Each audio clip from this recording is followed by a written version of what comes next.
Hi, this is Mike Keys again with another Gibson type banjo that I made just because I love the Gibson style tenor banjo.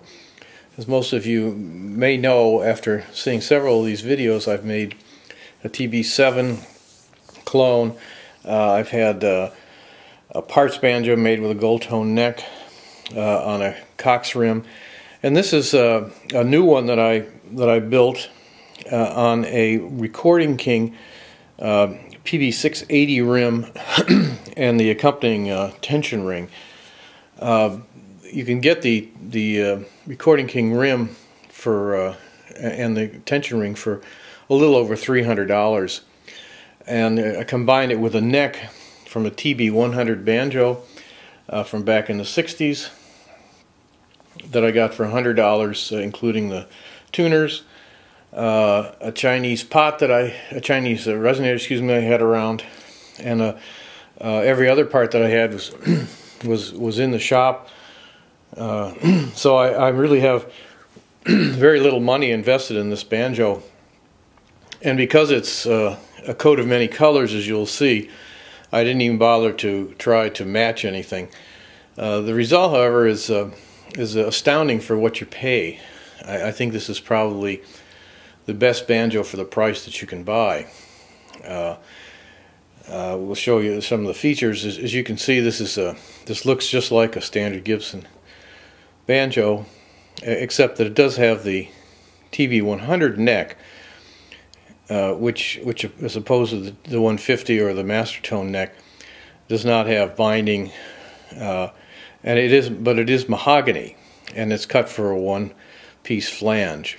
This neck did not fit particularly well in this pot. I had to shim it, and I had to change it a little bit, but this was only a matter of labor on my part. The rim itself it comes with a tone ring and a flange, and it has for another $59 you can buy the tension ring.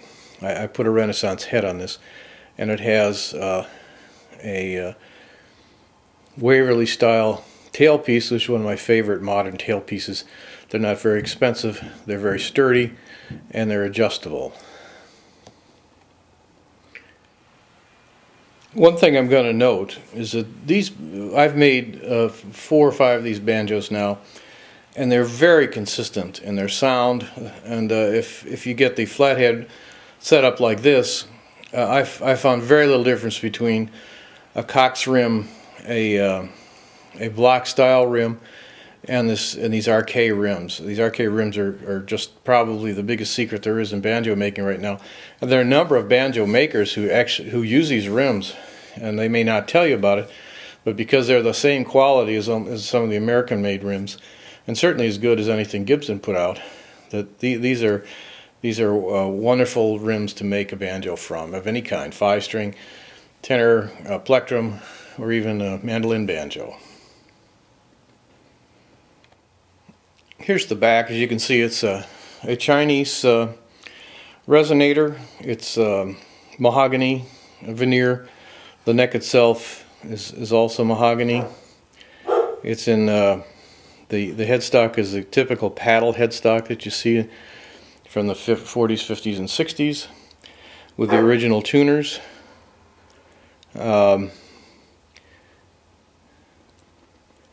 And you can see the pot. It's a very nice pot. It's not a super pot, but if you wanted to upgrade the pot, it's not that hard, because parts is the way these banjos are made. You can just get a gill pot or a Cox pot and fix it up and put it on this banjo some other time. Well, the proof in any banjo making is in the playing. This banjo turned out to be pretty well. It's got a 5/8 inch bridge, and this is one of my custom bridges made from ebony and old wood. The action is very nice, and the sound is quite good. Very loud.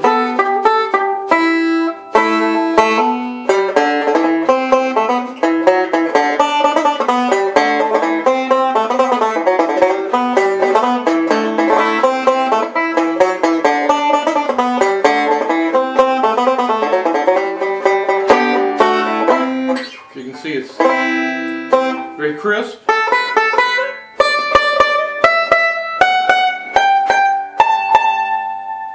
It pops like it's supposed to, way up here. Intonation is fine. Of course, that's a factor of the neck.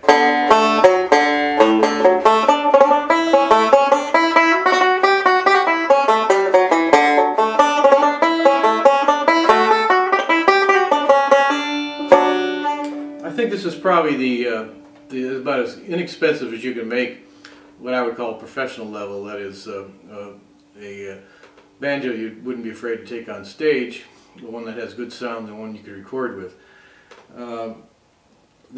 My overall investment here is probably in the range of $600. I had to do some of the work myself. It's not a absolutely perfectly made banjo because I'm the one who made it, and so there's going to be some flaws. And the colors don't all match. I've got a mahogany neck, a whiter mahogany resonator, and the rim is fairly close. And I dyed it and then put a thin coat of a French polish type of polish on it, because I don't think that a heavy polish helps the sound of a banjo. But this banjo will last for a very long time. It's inexpensive to make. Almost anybody with any woodworking skills could put it together without much problem. And if you do have a problem with it, you can get some help. And if you really were a total klutz, you could get a luthier like Vinnie Mondello to make it, who will give you a very good price. Of course, he's not going to charge you just for the parts, but you'll get a wonderful banjo, as he calls it, a Thor's hammer, for around $1,000 to $1,500. So keep this in mind. I've got 4 of these banjos now that I've made. I've been very satisfied with every one of them. I've since sold all but one of my vintage banjos because I like these banjos better. And if you break one, you can always make another one. It's Mike Key signing out.